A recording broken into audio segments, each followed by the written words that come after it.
Hello, my name is Jason Mercer, the Toronto Real Estate Board's Director of Market Analysis. With March in the books, we are through the first 3 months of 2016. So as we are on the cusp of the spring market, let's take a few minutes to look back at how the first quarter unfolded in terms of home sales and listings reported through TREB's MLS system. TREB MLS home sales for the month of March amounted to 10,326. This result was up by 16.2% compared to March 2015. Total sales for the first quarter amounted to 22,575, and this result was up by 15.8% compared to the same period last year. And this was a new record for Q1 sales. For the TREB market area as a whole, double-digit year-over-year rates of sales growth were experienced for all major home types during the first quarter. The annual growth rate for detached home sales in the City of Toronto was below the overall GTA average, but this was not the result of a lack of demand, but rather a lack of available listings for would-be homebuyers. And that's a nice segue into the supply side of the market. The positive annual growth we experienced for sales was not mirrored on the listings front. The number of new listings entered into TREB's MLS system during March and the first quarter of 2016 was down compared to the same periods in 2015. Not surprisingly, the number of active listings noted at the end of March was also down substantially in comparison to last year.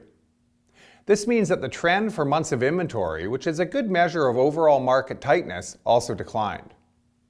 Generally speaking, as the months of inventory indicator trends lower, which has certainly been the case over the last year, you could assume that competition between buyers is increasing. And anytime competition between buyers increases for a sustained period, the rate of home price growth is bound to accelerate or at least remain strong.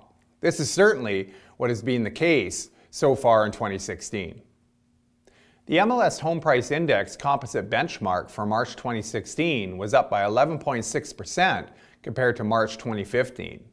The average selling price for all home types combined was up 12.1% year-over-year in March and 13.6% in the first quarter. The strongest rates of price growth were experienced for low-rise home types, including singles, semis, and townhomes. Now, it's within these market segments where listings have been the most scarce, both within the City of Toronto and the surrounding regions, making up the balance of the TREB market area.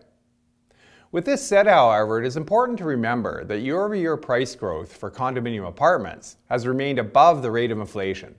By and large, the growth in condominium apartment listings that resulted from record and near-record levels of completions over the past few years was offset by a similar uptick in sales. This speaks to the popularity of this housing type and the fact that it caters to the substantial number of intending first-time buyers who are expected to enter the market this year. The handoff from winter to spring was certainly a strong one. Consumer confidence in the GTA continues to be bolstered by a relatively robust regional economy and, of course, very low borrowing costs that have had a mitigating effect on home price growth over the past year. As we move through the second quarter, expect sales growth and home price growth to remain strong. Thanks very much, and I look forward to speaking with you again at the beginning of May.